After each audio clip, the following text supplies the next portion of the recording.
अस्सलाम वालेकुम। खबर टीवी की वीडियो में एक बार फिर से खुश आमदीद। दोस्तों, जालिन सिवाक के बॉर्डर पर एक छोटा सा टाउन है। ये शहर शू कंपनी के मालिक थॉमस बाटा की वजह से पूरी दुनिया में मशहूर है। 1880 में महज ये एक छोटा सा गांव था। इस गांव में मोचियों के चंद घर थे। ये लोग जूते बनाते थे। थॉमस बाटा मोचियों का बेटा था। ये बाकियों से जरा अलग तरह का बच्चा था। इसका खानदान 400 साल से जूते बना रहा है और थॉमस ने भी इसे पेशे को लेकर आगे चलने की शुरुआत ना करने का फैसला किया।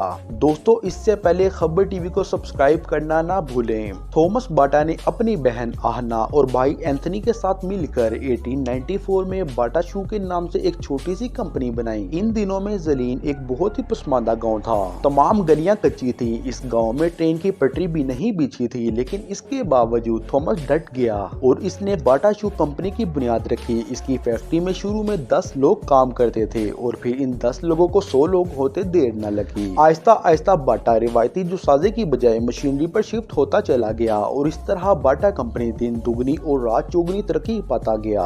दोस्तों, इसकी खास बात ये थी कि बाटा एक विजरी शख्स था। इसने महसूस किया कि चमड़े से जूते बनाना मुश्किल काम है, क्योंकि वो सख्त और भारी भी होते हैं। चूंकि इसने 1896 में पहला कैनवा शूज बनाया। ये जुसाजी में इंकलाब था। कैनवा शूज हल्का भी था, देरपा भी था और सस्ता भी था। उस वक्त इसकी फैक्ट्री में सिर्फ 120 लोग काम करते थे और इसने जलीन में अपना शोरूम भी बना लिया था। फिर 1899 में जलीन में ट्रेन की पटरी बिछ गई और ये गांव फिर बड़े बड़े शहरों के साथ मुंसलिक हो गया। बाटा ने अपनी कंपनी रेलवे लाइन के पास शिफ्ट कर ली और धड़ाधड़ जूते बनाते गए। इसने 1903 में पहली वर्कशॉप बनाई और इस वर्कशॉप में जूते बनाने के लिए नई नई मशीनरी बनाना शुरू कर दी। 1903 और 1904 में इसने सफर भी शुरू कर दिए। जर्मनी गया और फिर अमेरिका गया। अमेरिका और जर्मनी में बड़ी बड़ी फैक्ट्रियों और कंपनियों के दौरे किए और इनके निजामों का मुतालिया किया। इसने फोर्ड मॉडल कंपनी का दौरा किया और हेनरी फोर्ड कंपनी ने हजारों वर्कर्स को हैंडल करना सीखा। और फिर जब ये इन दोनों ममालिक के दौरे लेकर आया तो इसने सोचा कि अगर मैंने कंपनी बाटा को बैनुल अक़वामी ब्रांड बनाना है तो ये गांव के स्टाइल को साथ लेकर कभी तरक्की नहीं कर सकता। इसने उस दिन से ही जलीन को अपनी जिम्मेदारी समझ लिया। इसने गांव में सड़कें बनाई, स्कूल खोले, गांव में थोड़े थोड़े कर्जे देने वाला बैंक बनाया